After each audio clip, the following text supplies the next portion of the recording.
कुछ इंफॉर्मेशन है क्वेश्चंस वाले पार्ट में जो हम लोग को ध्यान रखना है, मतलब क्वेश्चंस वाले पार्ट में एक्चुअल में ज्यादा हम लोग को ध्यान रखने लायक है इसमें चीजें। अदरवाइज हम लोग बचपन से कुछ कुछ चीजें सुनते आ रहे हैं। और जैसे CHF3 है, इसको हम लोग फ्लोरोफॉर्म बोलेंगे, मतलब नाम जो है वो सिमिलर टाइप से चलता है। हेलोफॉर्म का मतलब CHX3 बोल सकते हैं। अगर उसमें F हुआ तो फ्लोरो फॉर्म वर्ड एसोसिएट कर सकते हैं। अगर CHCl3 रहा तो इस चीज को हम लोग क्लोरोफॉर्म बोलेंगे। क्या यूज होता है इसका? किडनैप किडनैप करने के लिए यूज होता है ना। बिहार झारखंड वाले लोग तो यही बोले किडनैप करने के लिए यूज होता है, बाकी जगह पे एनेस्थेटिक के जैसा यूज होता है, बेहोश करने के लिए भी। अब आजकल यूज नहीं करते, पहले एनेस्थीसिया में हम लोग यूज करते थे, बट अब आजकल क्लोरोफॉर्म यूज नहीं किया जाता है। सो खैर ध्यान रखना इसका। फिर इसके अलावा ब्रोमोफॉर्म और तीसरा चौथा है CHI3। इसमें दो चीजें ध्यान रखनी है CHI3 वाले पार्ट में। पहला इंफॉर्मेशन, एक तो CHI3 का कलर येलो रहेगा, पहला चीज। दूसरा, हम लोग इसको एंटीसेप्टिक के जैसा यूज करते हैं। एक वर्ड सुना है कभी, टिंचर ऑफ आयोडीन? क्या देखते हैं पैर वैर छिल जाता है तो येलो कलर का कुछ कुछ लगाते हैं, तो एंटीसेप्टिक के जैसा भी इसको यूज करते हैं हम लोग, टिंचर ऑफ आयोडीन। इस वर्ड को थोड़ा ध्यान रखना, CHI3। खैर हम लोगों को इसके इस एस्पेक्ट से मतलब है येलो प्रिसिपिटेट, बाकी उसका यूज है ये हम लोग को ज्यादा काम का नहीं है। खैर चलते हम लोग अपने क्लोरोफॉर्म वाले रिएक्शन पे। पहला इंफॉर्मेशन जो हम लोग अल्फा कार्बन पे रिएक्शन सीख रहे थे उसी से एसोसिएटेड है, बहुत ही बेसिक सा चीज है, बट इसमें एक चीज ध्यान रखना है। मोस्टली रिएक्शन में हम लोग मिथाइल कीटोन रखने की कोशिश करते हैं। इस मिथाइल कीटोन का रिएक्शन अगर हम लोग NaOH के साथ कराते हैं, या KOH लेना है तो KOH ले लो, इसके साथ साथ X2 के साथ, मतलब कोई भी हैलोजन ग्रुप दे रखा। बस इसमें एक कंडीशन है X2 वाले पार्ट में, X के पास वैकेंट d ऑर्बिटल होना चाहिए। क्यों होना चाहिए अभी मैकेनिज्म में जब डिस्कशन करेंगे तो आएगा। तो फ्लोरीन हो नहीं सकता क्योंकि उस पर वैकेंट d ऑर्बिटल नहीं होता। तो अपने प्रोडक्ट में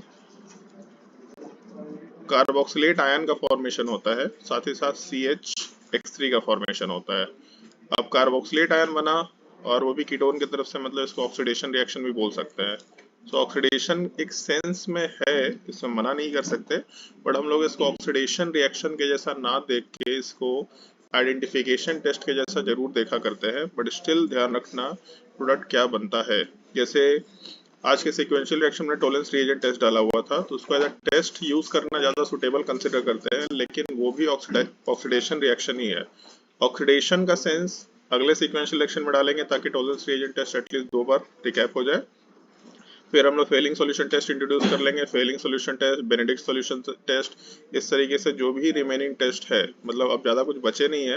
एक हम लोगों का बेयर्स रिएजेंट टेस्ट है। सो ये 3 रिएजेंट्स केवल बचे हैं टोलेंस टेस्ट के बाद। हेलोफॉर्म तो आज हम लोग पढ़ ही रहे हैं। सो नॉर्मली ये सब रिएक्शंस के जैसा कम यूज होते हैं और इसको हम लोग एज अ आइडेंटिफिकेशन टेस्ट ज्यादा यूज करते हैं। सो ऐसा क्यों है हम लोग को मालूम होना चाहिए। और दूसरा, ऑक्सीडेशन का भी प्रोसेस है, ऐसा भी बोल सकते हैं। ऑल दिस में एक इन्फॉर्मेशन और भी ध्यान रखना है हम लोगों को, ये पार्ट NaOH के साथ जो X2 है, इसके जगह पे मतलब NaOH दे रखा हो, बेसिकली OH माइनस दे रखा होना चाहिए, उसमें NaOH हो, KOH हो, कैल्शियम हाइड्रोक्साइड हो। एक बार JEE एडवांस में एक सवाल आया था जहाँ पे कैल्शियम हाइड्रोक्साइड था। सो उससे कोई फर्क नहीं पड़ रहा, हम लोग को मतलब केवल इस पार्ट से होगा, OH माइनस वाले पार्ट से। आइदर ये रिएजेंट दे रखा हो या फिर मॉडर्न फिजिक्स में इसको क्या किस साइन के लिए यूज करते हैं? Double sign? नहीं नहीं, कैपेसिटर नहीं, गैप, अरे वो तो केमिस्ट्री में यूज करते हैं भाई, फिजिक्स में आता नहीं है। लॉजिक गेट, लॉजिक गेट में और नॉर कुछ कुछ ऐसा नहीं यूज करते। वहां पे क्या यूज करते हैं? वहां पे भी साइन यूज करते हैं, क्या यूज करते हैं हमको याद नहीं आ रहा। चलो खैर। सो NaOH के साथ X2, इसके जगह पे सीधा NaOX भी दे रखा होगा। ये वर्ड थोड़ा ध्यान रखना, NaOX। जैसे अगर NaOH के साथ I2 है तो NaOI दे देगा, NaOH के साथ Br2 है तो NaOBr दे देगा। अब ये बनता कैसे ये मालूम होना चाहिए। जो OH माइनस वाला पार्ट है ये X2 के साथ कंबाइन करेगा, इसके पास वैकेंट ऑर्बिटल अगर है तो ऑक्सीजन इलेक्ट्रॉन कोऑर्डिनेट करके यहाँ से एक हैलोजन को हटाएगा। सो अपने प्रोडक्ट वाले पार्ट में HOX का फॉर्मेशन होगा और साथ ही साथ X माइनस का फॉर्मेशन। ये X माइनस किसी काम का नहीं है, इसको हम लोग ऐसा कर सकते हैं कि जो Na प्लस है उसके साथ X माइनस को कंबाइन करके हटा दिया। ये एक्चुअल में अपने लिए रिलेवेंट नहीं है। फिर से जो OH माइनस है ये इस H प्लस के साथ कंबाइन करके इसको हटाएगा और यहाँ से OX माइनस आएगा। फिर वापस से सेम चीज, OH माइनस के साथ जो Na प्लस है इसको हम लोग OX माइनस के साथ रख सकते हैं, मतलब NaOX का फॉर्मेशन हो जाएगा।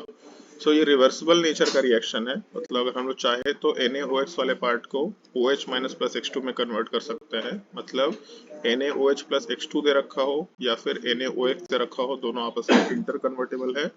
दोनों में से जो भी दे दिया हम लोग का रिएजेंट प्रेजेंट है और हम लोग रिएक्शन में ये हेलो फॉर्म रिएक्शन करा सकते हैं। इस चीज़ का थोड़ा ध्यान रखना। नॉर्मली ये रिएजेंट दिया रहता है बट ऐसा कोई रूल नहीं है कि इसी में रिएक्शन दे रखा हो। इनफैक्ट ये इन्फॉर्मेशन और भी ध्यान रखना है, ये जो NaOX वाला पार्ट है this is mild oxidising agent. अगर माइल्ड ऑक्सीडाइजिंग एजेंट है मतलब हम लोग कार्बोक्स ये अल्कोहल वाले पार्ट को कार्बोनिल कंपाउंड तक, मतलब एल्डिहाइड कीटोन तक आराम से कन्वर्ट कर सकते हैं। सो हम लोग को कोई भी अगर अल्कोहल ग्रुप होगा इसको हम लोग एल्डिहाइड या कीटोन तक ऑक्सीडाइज कर सकते हैं। स्ट्रॉन्ग होता तो कार्बोक्सिलिक एसिड तक जाते, माइल्ड है इसलिए हम लोग एल्डिहाइड कीटोन तक रख लेंगे। इस पॉइंट को भी हम लोग अपने कुछ रिएक्शन वाले पार्ट में डिस्कस करेंगे या फिर यूज करेंगे। आते हैं हम लोग डिस्कशन वाले पार्ट पे। अभी तक हम लोग बचपन से ये सुनते आ रहे थे कि acid base reaction fast step है, मतलब मोस्टली हम लोग जब भी डिस्कशन करते थे तो ये बोलते थे कि acid base reaction fast step है। पहला चीज, अगर हम लोग OH माइनस लेके चल रहे हैं तो कार्बोनिल कार्बन पे रिएक्शन कराने का कोई फायदा नहीं है, पहले भी डिस्कशन कर चुके हैं हम लोग, क्योंकि एक कार्बन पे 2 OH ग्रुप आएगा तो OH माइनस को इस कार्बोनिल कार्बन पे ऐड करने का कोई सेंस नहीं बनता है। ठीक है, तो फिर हम लोग क्या करेंगे, अल्फा कार्बन पे रिएक्शन कराएंगे। अल्फा कार्बन पे एक ही ऑप्शन है, acid base reaction. Although alpha carbon का एसिडिक स्ट्रेंथ बहुत अच्छा नहीं होता है। अच्छा नहीं होने का मतलब, अगर हम लोग इसमें सोडियम मेटल डाले तो यहाँ का H will not be liberated as H2। So sodium metal test अगर पॉजिटिव नहीं मिल रहा मतलब यहाँ पे एक्टिव हाइड्रोजन नहीं है। एक्टिव हाइड्रोजन नहीं है मतलब एसिडिक स्ट्रेंथ बहुत ही पुअर है, इसीलिए OH माइनस के साथ H प्लस को कंबाइन कराने के लिए हम लोगों को रिएक्शन छोड़ देना पड़ता है, मतलब बेसिक मीडियम को इसमें डाल के छोड़ दो, स्लोली रिएक्शन होगा। तो इसीलिए टॉटोमराइजेशन हो गया या अल्फा कार्बन पे हाइड्रोजन का हटना, ये सब बहुत स्लो प्रोसेस है। पहले स्टेप में H प्लस हटेगा, प्रोडक्ट वाले पार्ट में R के साथ C डबल बॉन्ड हो और यहाँ पे CH2 माइनस का फॉर्मेशन होगा। अब कार्बन के ऊपर नेगेटिव चार्ज है मतलब न्यूक्लियोफाइल है, और हैलोजन के ऊपर वैकेंट d ऑर्बिटल होना चाहिए तभी ये इलेक्ट्रोफाइल होगा। इसीलिए यहाँ लिख देते हैं अभी के लिए, वैकेंट d ऑर्बिटल होना चाहिए, इसका मतलब इलेक्ट्रोफाइल के जैसा बिहेव करना चाहिए। इसीलिए फ्लोरीन नहीं हो सकता क्योंकि उसके पास वैकेंट d ऑर्बिटल नहीं है। नेगेटिव चार्ज इलेक्ट्रॉन कोऑर्डिनेट करके हैलोजन को हटाएगा, तो अपने प्रोडक्ट वाले पार्ट में R के साथ C डबल बॉन्ड O, इसके साथ साथ CH2 के साथ X का फॉर्मेशन। ये हम लोग का पहला हैलोजनेशन का केस है जो हम लोग इसमें कैरी आउट कर सकते हैं। हाँ आ जाओ। सो पहला हैलोजनेशन जो हम लोग यहाँ पे कैरी आउट किया, बट एक चीज होगा यहाँ पे, जैसे ही हम लोग हैलोजन को ऐड करेंगे तो यहाँ का नेगेटिव चार्ज इस कार्बन पे अब थोड़ा ज़्यादा स्टेबल होगा, क्योंकि पहले तो रेजोनेंस था -m, अब बैक बॉन्डिंग का भी केस है हैलोजन के ऊपर, मतलब अब यहाँ का हाइड्रोजन स्लाइटली ज़्यादा एसिडिक है। इसका मतलब यहाँ से H प्लस को रिलेटिवली हम लोग बेटर हटा सकते हैं या फिर थोड़ा फास्टली हटा सकते हैं। सो फिर से एसिड बेस रिएक्शन होगा, और एसिड बेस रिएक्शन होने के बाद अपने प्रोडक्ट में फिर से R के साथ C double bond O, C H, एक हैलोजन ग्रुप प्रेजेंट है और एक माइनस चार्ज बनेगा। फिर माइनस चार्ज वाले पार्ट पे हम लोग आराम से X2 ग्रुप का रिएक्शन कराएंगे। इसका मतलब फिर से इलेक्ट्रॉन कोऑर्डिनेट करके हैलोजन को ऐड करके दूसरे हैलोजन को हटा के प्रोडक्ट में R के साथ C डबल बॉन्ड O और CH के साथ X2 का फॉर्मेशन करा सकते हैं। फिर यहाँ पे दो हैलोजन आ गया, मतलब दो बैक बॉन्डिंग का केस है, क्योंकि वैकेंट d ऑर्बिटल तो एग्जिस्ट कर ही रहा है, मतलब यहाँ का हाइड्रोजन और ज्यादा एसिडिक है। तो अब वापस से इतना मेहनत नहीं करते, ऐसा करते हैं कि एक OH माइनस का रिएक्शन कराया 1 मोल, ठीक है। फिर उसके बाद सेकेंड स्टेप में फिर से एक हैलोजन का एडिशन कराया 1 मोल, और हम लोग ऐसा कर लेते हैं सीधा कि यहाँ से H हटाया, माइनस चार्ज बना, फिर हैलोजन का एडिशन हुआ, मतलब अपने प्रोडक्ट वाले पार्ट में R के साथ C double bond O, carbon के ऊपर 3 हैलोजन ग्रुप का एडिशन हो गया। लास्ट क्लास में एक याद होगा पॉइंट आपको, क्लोरल मॉलिक्यूल कैनिजारो रिएक्शन नहीं देता है, बताया था ऐसा कुछ, क्योंकि क्लोरल मॉलिक्यूल में CCl3 एक अच्छा लिविंग ग्रुप है। नॉर्मली कार्बन अच्छा लिविंग ग्रुप नहीं होता, बट अगर उस पर 3 -m ग्रुप प्रेजेंट है तो ठीक ठीक लिविंग ग्रुप में कन्वर्ट हो जाता है।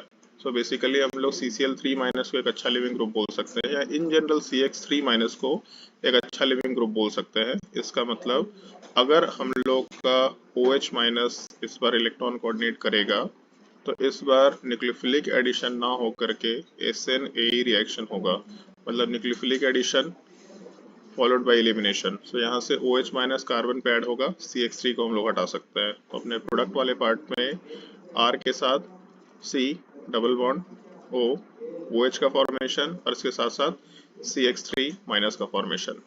और क्योंकि कार्बोक्सिलिक एसिड ज़्यादा एसिडिक है एज कम्पेयर टू CHX3, इसीलिए यहाँ पे एसिड बेस्ड रिएक्शन होगा, और एसिड बेस्ड रिएक्शन होने के बाद अपने प्रोडक्ट में R के साथ C double bond O, OH का फॉर्मेशन और साथ साथ O माइनस का फॉर्मेशन और इसके साथ साथ CHX3 का फॉर्मेशन। अगर यहाँ पे आयोडीन है तो येलो प्रेसिपिटेट बना सकते हैं हम लोग। सो इस पूरे पार्ट में इन जनरल हर जगह पे ऐसे नहीं रिएक्शन वगैरह सब ये होता था RDS, बट यहाँ पे बड़ा यूनिक चीज़ है। यहाँ पे जो एसिड बेस्ड रिएक्शन है ये पार्ट RDS है। सबसे पहला स्टेप RDS, चलो इसको रेड पेन से लिख लेते हैं। पहले स्टेप में जो H प्लस का रिमूवल है ये RDS है, दूसरे स्टेप में जो H प्लस का रिमूवल है ये भी RDS का स्टेप है, और तीसरे स्टेप में जो H प्लस का रिमूवल है ये भी RDS है। मतलब तीनों कंपेरेबल है, इसलिए तीनों को RDS बना रखे हैं। हाँ, ये बात अलग है कि RDS 1 रिलेटिवली ज़्यादा स्लो होगा, RDS 2 रिलेटिवली थोड़ा सा फास्ट होगा, RDS 3 थोड़ा ज़्यादा फास्ट होगा, ये हम लोग को ध्यान रखना है। लेकिन एसिड बेस्ड रिएक्शन हम लोग का रेट डिटरमाइनिंग स्टेप का पार्ट है। पहला इन्फॉर्मेशन ये ध्यान रखना है। सो एक चीज बोल सकते हैं क्या, रेट डिटरमाइनिंग स्टेप में हाइड्रोजन का रिमूवल हो रहा है। इसका मतलब अगर हाइड्रोजन की जगह पे हम लोग ड्यूटेरियम रख दें तो रेट ऑफ रिएक्शन क्या हो जाएगा, थोड़ा स्लो हो जाएगा। So kinetic isotopic effect observe होता है। इस केस में एज ए इंफॉर्मेशन हम लोग ध्यान रख सकते हैं, बट ये बस इंफॉर्मेशन है। सवाल अगर पूछा जाएगा तो इस इंफॉर्मेशन से ज़्यादा कोई मतलब नहीं होता। एज ए थियोरेटिकल स्टेटमेंट हम लोग बस इसको याद रखते हैं, काइनेटिक, या ऐसा लिख सकते हैं, लिखना है तो H plus is removed in the RDS,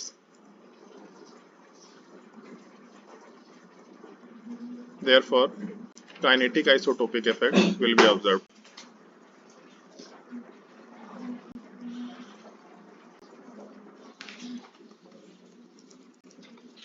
बहुत ही बेसिक सा इन्फॉर्मेशन अब तक याद हो गया मोस्टली आप लोगों को, पहला इन्फॉर्मेशन।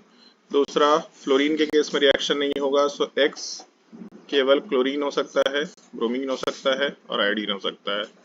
तीसरा इन्फॉर्मेशन हम लोग को ये ध्यान रखना है, इसको थोड़ा ढंग से समझना। कार्बन के ऊपर 3 हेलोजन ग्रुप होना चाहिए, तभी ये CH3 में कन्वर्ट होगा, तभी हेलोफॉर्म रिएक्शन हो सकता है, पहला चीज। बट स्टिल एक प्रॉब्लम है, क्योंकि RDS में यहाँ का H प्लस हटना है, मतलब इसे एसिड बेस्ड रिएक्शन है। Acid based reaction normally RDS नहीं होता है, बट स्टिल यहाँ पे एसिड बेस्ड रिएक्शन RDS है। इसका मतलब किसी भी तरीके से अगर हम लोग एसिडिकेशन को घटा दें, एसिडिकेशन को घटाने का मतलब यहाँ पे अगर जो माइनस चार्ज बन रहा इसको थोड़ा लेस स्टेबल बनाना है, तो कोई यहाँ पे प्लस M ग्रुप डाल दो। प्लस M ग्रुप रेजोनेंस करेगा, सो नेगेटिव चार्ज के रेजोनेंस को कम कर देगा, मतलब इसके स्टेबिलिटी को घटा देगा। सो पहले एसिडिक स्ट्रेंथ बहुत पुअर है, अभी प्लस M ग्रुप डालते ही नेगेटिव चार्ज का स्टेबिलिटी और घट गया। इसका मतलब फिर यहाँ का नेगेटिव चार्ज बनना ही नहीं चाहेगा, रिएक्शन बहुत स्लो हो जाएगा। सो एक इन्फॉर्मेशन सीधा याद रखना होता है। 2-3 तरीके से हम लोग इसको सोच सकते हैं। पहला चीज, methyl ketone can give this reaction. Methyl ketone मतलब C डबल बॉन्ड O के साथ CH3 यूनिट होना चाहिए, this is called as methyl ketone. ऐसा इन्फॉर्मेशन हम लोग कार्बोनिल कंपाउंड में भी पढ़े होते हैं। सोडियम बाइसल्फाइड के केस में मिथाइल कीटोन का हम लोग रिएक्शन करा सकते हैं, एल्डिहाइड का रिएक्शन करा सकते हैं। एल्डिहाइड भी नहीं है, केवल मिथाइल कीटोन है। मिथाइल कीटोन ये रिएक्शन देगा, लेकिन इसमें एक पॉइंट हम लोग को याद रखना है, no plus M effect must be present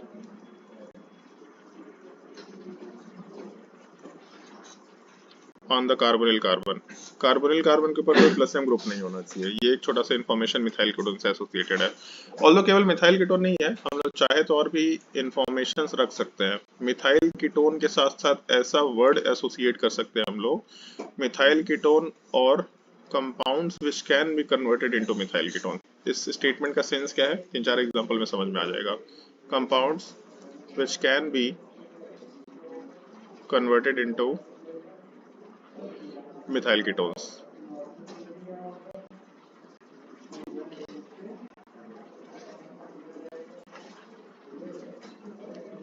will give this reaction. ये सेकेंड स्टेटमेंट को एग्जांपल के थ्रू करेंगे तो ज़्यादा बेटर समझ में आएगा। Will give positive haloform reaction. But इसके अलावा एक इंफॉर्मेशन और ध्यान रखना इस कंपाउंड का, अगर एक कार्बन से ऐसा 2 C double bond O group attached है और इस पे 2 हाइड्रोजन होना चाहिए, तभी रिएक्शन हो जाएगा। क्यों रिएक्शन होगा इसको भी हम लोग क्वेश्चन के थ्रू डिस्कस करेंगे, तब काम हो जाएगा। सो एक तो मिथाइल कीटोन याद रखना है, मिथाइल कीटोन में प्लस M ग्रुप नहीं होना चाहिए, मालूम होना चाहिए। इसके अलावा कोई ऐसे ग्रुप जो मिथाइल कीटोन में कन्वर्ट हो सकते हैं, या फिर ये कंपाउंड जिसमें 2 C double bond O group present है, इसको हम लोग हैलोफॉर्म रिएक्शन के लिए आराम से यूज कर सकते हैं। सो इतना ही टॉपिक होता है, बाकी इसमें केवल क्वेश्चन सॉल्विंग है जो हम लोग के लिए मैटर करता है, मतलब केवल अलग अलग टाइप के क्वेश्चन जो हम लोग डिस्कशन में यूज कर सकते हैं आते हैं क्वेश्चन वाले पार्ट पे। शायद वर्कशीट होना चाहिए जहां तक हमको ध्यान है इसका, और नहीं है वर्कशीट। देखो कहीं पे हैलोफॉर्म रिएक्शन दिख रहा है क्या?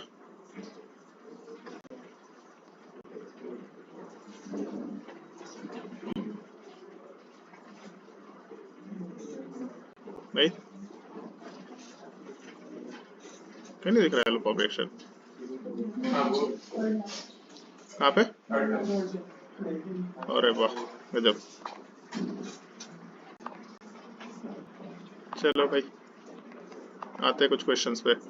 और एक चीज ध्यान रखना, आपके नोट्स कॉपी में जितने भी टाइप के क्वेश्चन हो सकते हैं पॉसिबल, सबका कलेक्शन है। मतलब हैलोफॉर्म रिएक्शन में जो भी पॉसिबिलिटी है सब डाल दिया मैंने ढूंढ के, क्योंकि हमको ऐसा लगता है कि ये टॉपिक बहुत ही इंपॉर्टेंट है।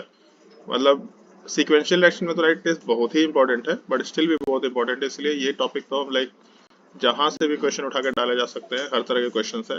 इसमें कुछ रैंडम क्वेश्चन है जिसका हम डिस्कशन करते हैं, बाकी क्वेश्चंस आपको घर पे ट्राई करना है। यहाँ पे ज्यादा क्वेश्चन सॉल्व नहीं करेंगे, आपको ट्राई करना है। मान लो हम लोग सेकेंड केस की बात करते हैं। सेकेंड केस में हम लोग के पास CH3 के साथ CHO दे रखा। CH3 के साथ CHO का मतलब मिथाइल कीटोन यूनिट है। हाँ, मिथाइल कीटोन का मतलब ये मत समझना कि कीटोन ग्रुप होना चाहिए, ये यूनिट होना चाहिए। This is called methyl ketone. Methyl ketone है और कोई प्लस M ग्रुप नहीं है, इसका मतलब हैलोफॉर्म रिएक्शन देगा। हैलोफॉर्म रिएक्शन देने का मतलब जब इसका रिएक्शन कराएंगे तो जो कार्बोनिल कार्बन इस पे O- बनेगा, और जो कार्बन वाला पार्ट है यहाँ से हम लोगों को CHX3 मिलेगा। मोस्टली हम लोग को I3 से मतलब है। प्रोडक्ट क्या बनेगा ये थोड़ा ध्यान रखना, क्योंकि क्वेश्चन से प्रोडक्ट भी पूछा जा सकता है। केवल ये मत सोचना कि आइडेंटिफिकेशन टेस्ट है तो प्रोडक्ट याद रखने की जरूरत नहीं है। मेन पर्पस आइडेंटिफिकेशन है, बट स्टिल प्रोडक्ट बनाने आना चाहिए। क्वेश्चन नंबर 9 की बात करते हैं। क्वेश्चन नंबर 9 में यहाँ डबल बॉन्ड नहीं है, सिंगल बॉन्ड है। सो प्रोपेन 2 ऑल दे रखा। अगर हम लोग इसका रिएक्शन कराए तो इधर तो मिथाइल कीटोन है ही नहीं, लेकिन अभी एक छोटा सा चीज बोला था, NaOH is a mild oxidising agent. इसका मतलब ये अल्कोहल वाले पार्ट को ऑक्सीडाइज करके कीटोन में एल्डिहाइड में कन्वर्ट करेगा। अब यहाँ पे मिथाइल कीटोन मिल गया। अगर मिथाइल कीटोन दिख गया इसका मतलब ये कंपाउंड भी रिएक्शन आराम से कर सकता है, इसको थोड़ा ध्यान रखने का है। क्वेश्चन नंबर 11 की बात करते हैं। कीटोन तो ग्रुप है, लेकिन मिथाइल कीटोन कहीं भी नहीं है। अगर मिथाइल कीटोन नहीं है इसका मतलब कंपाउंड रिएक्शन नहीं दे सकता। क्वेश्चन नंबर 12 की बात करते हैं। फिर से अल्कोहल दिख रहा, अल्कोहल वाले पार्ट का ऑक्सीडेशन होगा। अगर ऑक्सीडेशन होगा तो प्रोडक्ट वाले पार्ट में जहाँ पे OH है वहाँ डबल बॉन्ड ऑक्सीजन, फिर से मिथाइल कीटोन मिल गया। कोई प्लस M ग्रुप नहीं है, मतलब रिएक्शन हो जाएगा। क्वेश्चन नंबर 13 की बात करते हैं। 13 रिएक्शन देगा क्या, तो उसे ट्राई करके देखो एक बार। क्वेश्चन नंबर 13 रिएक्शन देगा क्या? दोनों ब्रोमीन है।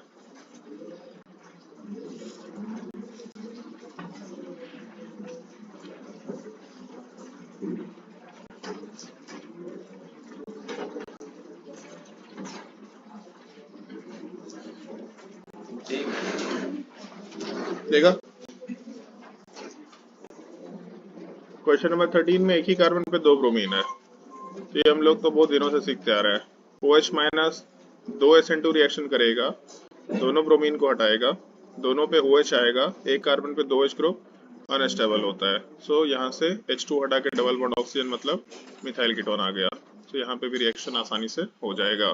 सो ये सब क्वेश्चन ऐसे हैं जो डायरेक्टली देख के नहीं पता चल रहा कि इसमें रिएक्शन हुआ कि नहीं, बट इसमें थोड़ा सा रिएक्शन कराओ, कुछ ऑक्सीडेशन कराओ, SN2 रिएक्शन कराओ, तब वहां से मिथाइल कीटोन बनाया जा सकता है। क्वेश्चन नंबर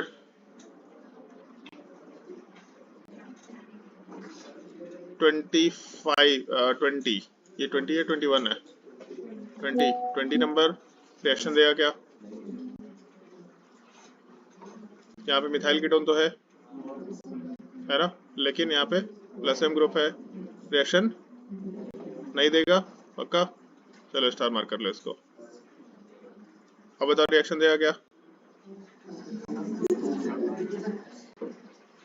चलो एक चीज देखो, एक चीज आप लोग को सिक्वेंशियल रिएक्शन भी बताया था, इन जनरल भी बताया था। कभी भी कोई ऐसा फंक्शनल ग्रुप है जिसमें दो साइड कार्बन चेन है, हमेशा दोनों पार्ट का ध्यान रखना है। सो हम लोगों का जो ईस्टर ग्रुप है ये SN AE रिएक्शन करके सिंपली हाइड्रोलिसिस में जाएगा, एक कार्बोक्सिलिक एसिड बनाएगा और दूसरा अल्कोहल बनाएगा। कार्बोक्सिलिक एसिड तो अभी भी रिएक्शन नहीं देने वाला, मिथाइल कीटोन है यहाँ पे, लेकिन कार्बोक्सिलिक एसिड की तरफ से रिएक्शन नहीं हो सकता। ये मॉलिक्यूल याद आ रहा है, ऊपर भी बताया था, ये मॉलिक्यूल अपने आप को ऑक्सीडाइज करेगा और ऑक्सीडाइज करने के बाद मिथाइल कीटोन बना के रिएक्शन दे सकता है। सो सीधा एक मॉलिक्यूल को देख करके क्वेश्चन सॉल्व नहीं कर सकते, आपको पूरे यूनिट को देख के डिसाइड करना है कि रिएक्शन होने वाला है कि नहीं होने वाला है। सब लोगों का कंपाउंड रिएक्शन देगा, समझ आया? तो इतने आसानी से आंसर मत बोल दीजिए, कुछ सोच समझ के क्वेश्चन कलेक्ट करके रखा हुआ है।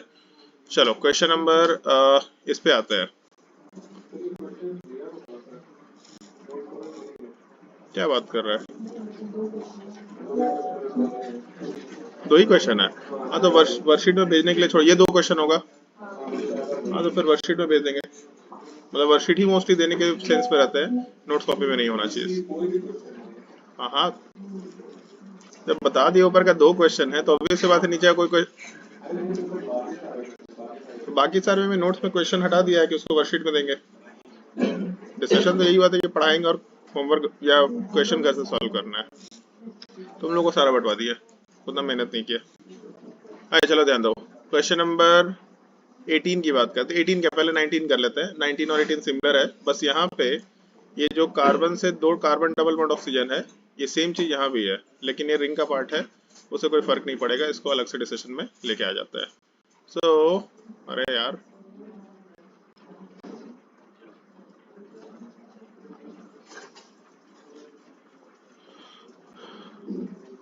एक कार्बन पे दो C double bond O group है।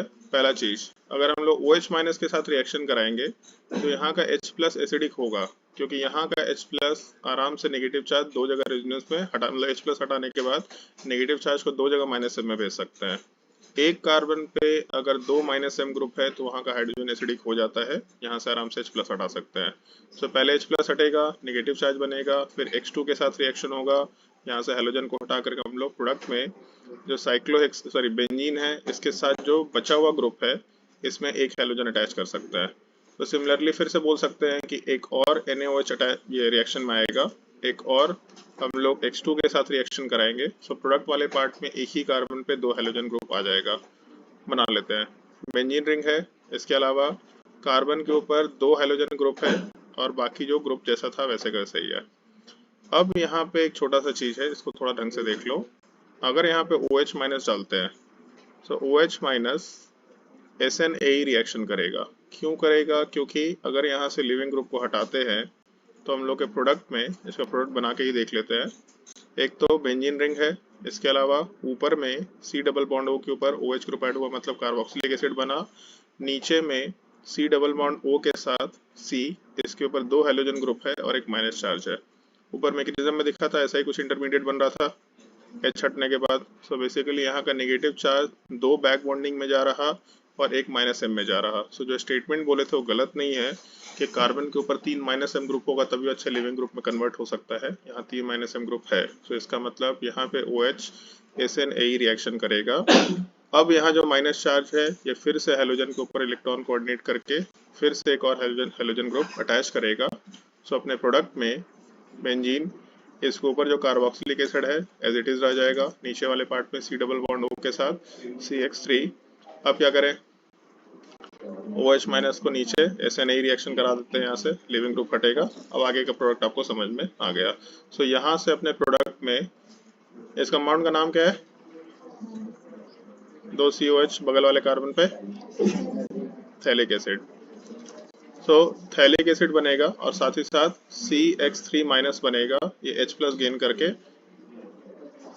CH(X3) में कन्वर्ट होगा, मतलब हेलो फॉर्म का फॉर्मेशन कर लेगा। सो हेलो फॉर्म का फॉर्मेशन हो रहा है, इसका मतलब मिथाइल कीटोन होना मस्ट कंडीशन नहीं है। हाँ ये चीज है, इस कार्बन पे 2 हाइड्रोजन होना चाहिए तभी हेलो फॉर्म बन पाएगा, इसका थोड़ा ध्यान रखना है। सो ऐसा भी एक केस है, अगर CH2 से 2 C double bond O group attach होगा तब भी हेलो फॉर्म रिएक्शन पॉसिबल है, तो इसको थोड़ा ध्यान रखना है। अब बाकी जो बचे हुए क्वेश्चंस है ये आपको खुद से ट्राई करना है, मतलब ये 23, 24, 25 क्वेश्चन जो भी दे रखा, ये क्वेश्चन शायद एडवांस में आया हुआ क्वेश्चन है, बहुत साल पहले का ही है, छोटा सा सीक्वेंशियल रिएक्शन का पार्ट था। डीकार्बोक्सिलेशन का भी केस है और हेलो फॉर्म का भी केस है। ऐसा क्वेश्चन अब हम लोग नेक्स्ट क्लास से सीक्वेंशियल रिएक्शन में आसानी से डाल देंगे। सो 24-25 क्वेश्चन बेंचमार्क है, मतलब जितने भी टाइप के क्वेश्चन हो सकते थे, जितने भी तरह के बुक्स हो सकते थे, हम हर तरह के बुक्स उठा करके क्वेश्चन कलेक्ट कर चुके हैं। इससे बाहर कोई भी केस नहीं आएगा, जितने भी टाइप के केसेस हो सकते थे ये आराम से क्वेश्चन सॉल्व किया जा सकता है। ये हम लोग का हेलो फॉर्म रिएक्शन था। बाकी एक बार पॉइंट्स देख लेते हैं, कुछ पॉइंट्स छूट गया हो या कुछ और। Reaction takes place, alpha carbon होना चाहिए, RDS वही है, काइनेटिक आइसोटोपिक इफेक्ट बता ही दिया, characteristic reaction of methyl ketone या फिर जो कंपाउंड को हम लोग कन्वर्ट कर सकते हैं, और दूसरा प्लस M ग्रुप नहीं होना चाहिए, ये भी इंफॉर्मेशन आ गया। NaOH प्लस H2 NaOX बनाएगा जो माइल्ड ऑक्सीडाइजिंग एजेंट है, Fe प्लस M ग्रुप बताया जा चुका है ऊपर। सो बेसिक केस था, इम्पॉर्टेंट है, मतलब इसको ऐसा नहीं बोलेंगे छोटा रिएक्शन है या फिर छोटा सा इन्फॉर्मेशन है तो इसको इम्पोर्टेंट नहीं बोल सकते, काफी इंपॉर्टेंट रिएक्शन है। ऑलमोस्ट कार्बोनिल कार्बन के 15-20% क्वेश्चन में इसको यूज किया जाता है। अगर सीक्वेंशियल रिएक्शन है या लाइक वो मल्टी टाइप के रिएक्शंस है तो ये रिएक्शन तो बाय डिफॉल्ट उसमें यूज होगा ही होगा, ताकि हम लोग डिस्टिंग्विश कर पाए कि हम लोग का मिथाइल कीटोन है कि नहीं है, या फिर दूसरा कंपाउंड का स्ट्रक्चर थोड़ा सा आइडेंटिफाई करने में हम लोग कुछ काम कर पाए। तो इंपॉर्टेंट रिएक्शन है, क्वेश्चन सॉल्व करेंगे अपने आप धीरे धीरे समझ में आएगा। अब हम लोग चलते हैं अपने अगले रिएक्शन वाले पार्ट पे, रीमर-टीमन रिएक्शन। पहले रीमर-टीमन करें, पहले हफमैन ब्रोमाइड डिग्रेडेशन कर ले।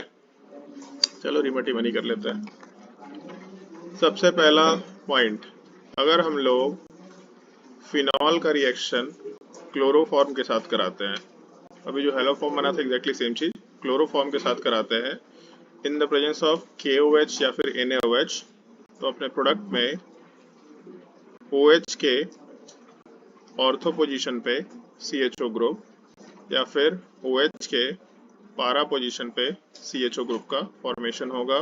इन दोनों में मेजर प्रोडक्ट कौन सा आएगा?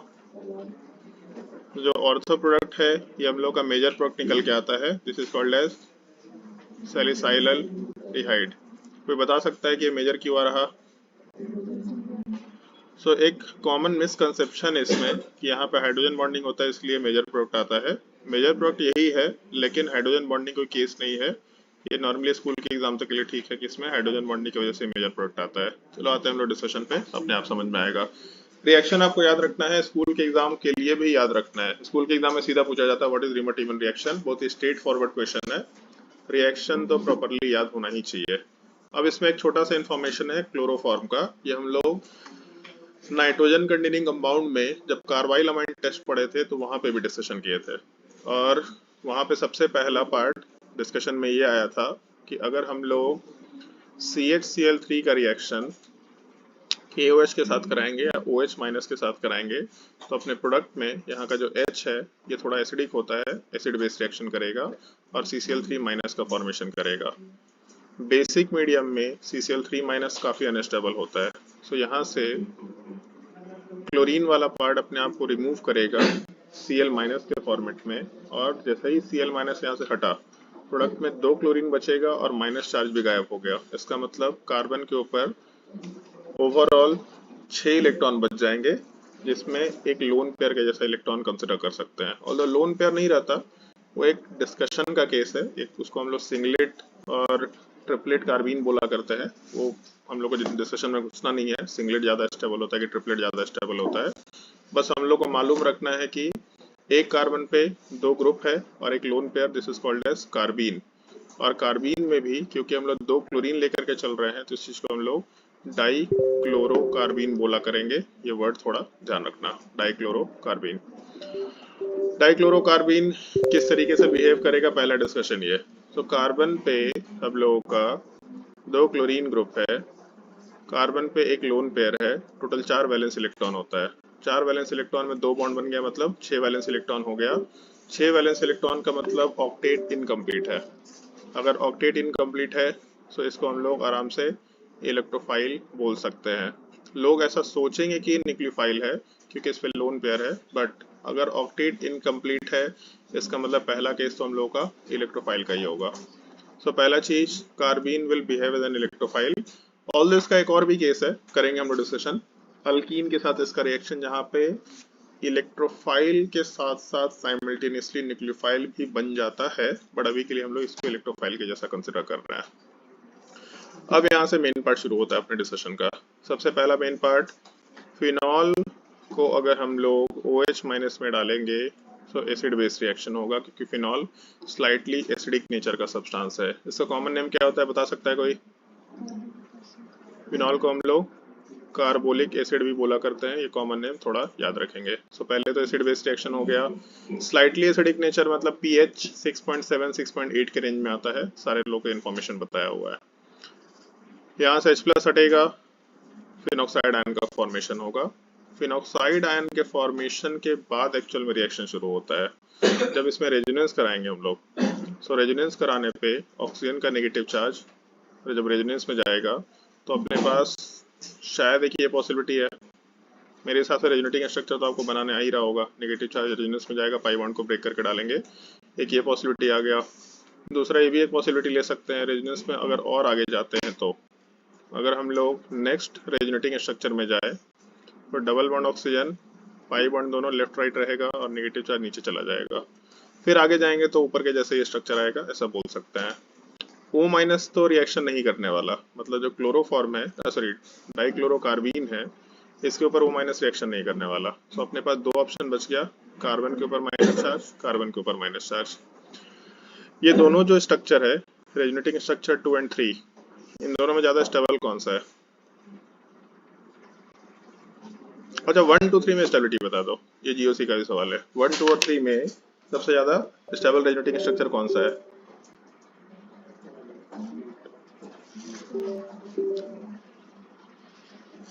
कौन सा सबसे ज्यादा स्टेबल रेजोनेटिंग स्ट्रक्चर 1 2 3 में? और ये तो बता दो यार गधा लोग।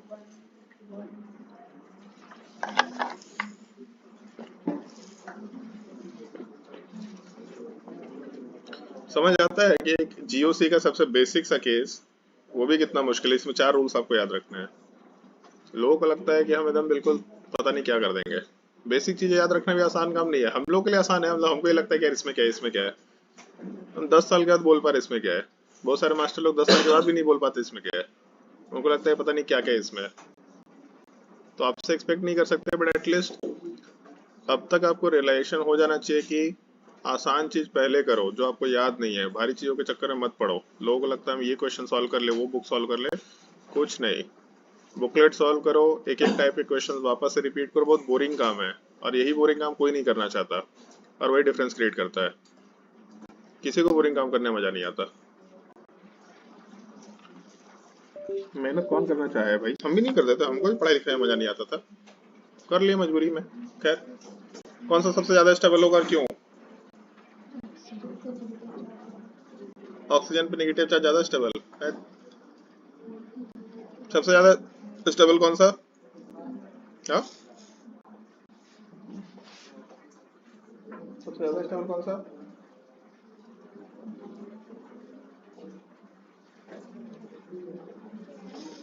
सब चेहरा दिखाने आ जाता है इधर।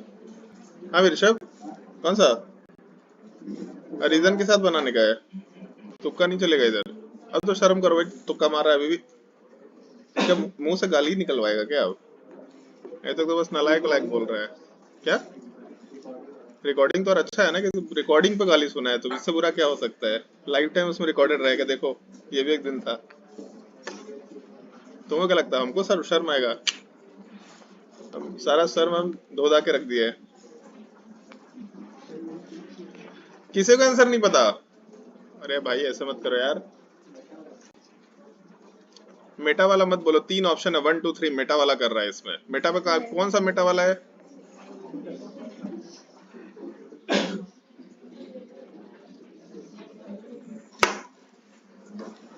हाँ निखिल, दो निखिल है अपने पास, इधर वाला निखिल। नीचे क्या देखो, नीचे भी कोई निखिल बैठा है क्या? कौन सा 1 2 या 3? दूसरा वाला क्या है? दूसरा वाला एक्सटेंडेड कंजुगेशन, बहुत शानदार। और किसी का आंसर? अब हम सेकंड बोलना चाह, पहले कौन सा बोलना चाह रहे थे? अच्छा, अब सेकंड बोलना चाह रहे, क्यों ऐसा? वाह। और कोई आंसर? और कोई आंसर पीछे? नहीं, तेरे से ही पूछ रहा हूँ, उसको क्यों इशारा कर रहा है? तेरे से भी तो पूछ सकते हैं। 1 क्यों? अब अनंत, अबे टेस्ट में आंसर याद है तो गलत तरीके से आंसर याद रखेगा तो रट लिया क्या उसको? एकदम से याद नहीं है। अगली बार थोड़ा सा क्वेश्चन चेंज हो गया तो हो जाएगा। हाँ भाई, अनंत कुमार मलिक। नहीं बनाएंगे तो आपके पापा को आज ही कॉल करके बोलेंगे मछली खिलाइए इसको, आज के आज। अपने लिए बनवाएंगे, बात अलग है। आखिर मेरे दिमाग का इतना न्यूरॉन यूज करेगा तो हमको भी तो रिप्लेनिश कराना पड़ेगा ना। अदिति,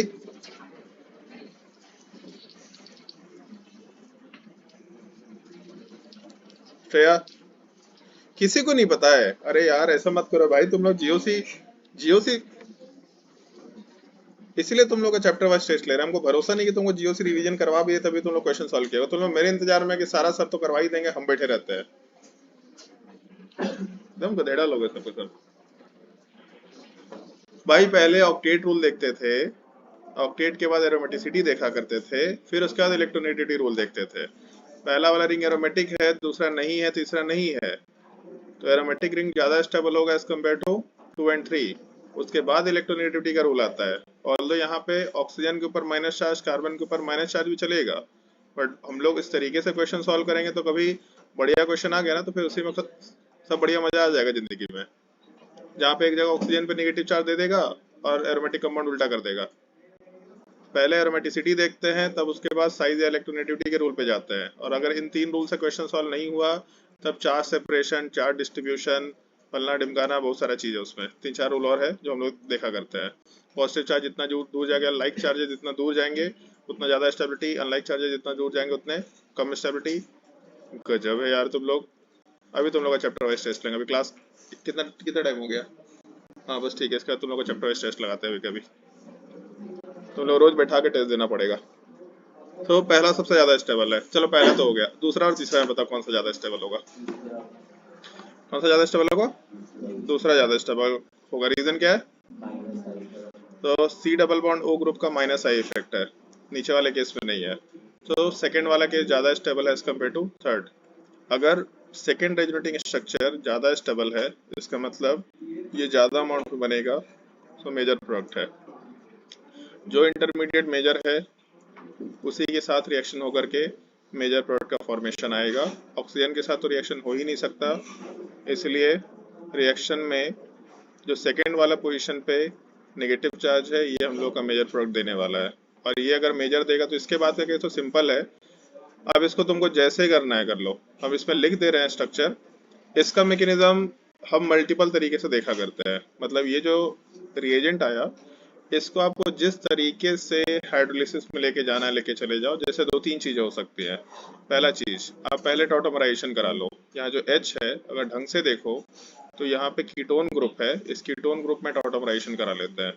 अगर आप पहले टॉटोमराइजेशन कराएंगे तो फिर अपने प्रोडक्ट वाले पार्ट में ऑक्सीजन या डबल बॉन्ड में कन्वर्ट हो गया, डबल बॉन्ड ऑक्सीजन वाला पार्ट, इसको OH में कन्वर्ट कर लिया, और फिर कार्बन के ऊपर 2 क्लोरीन ग्रुप है, और इसके अलावा हम लोग ऐसे ही छोड़ सकते हैं कंपाउंड को, और फिर यहाँ पे H+ का एडिशन या OH का एडिशन करा सकते हैं। ऑल्दो हम नॉर्मली इसको इस सेंस में देखा करते हैं जो ज़्यादा सुटेबल तरीका है, और यही आपको ध्यान रखना चाहिए।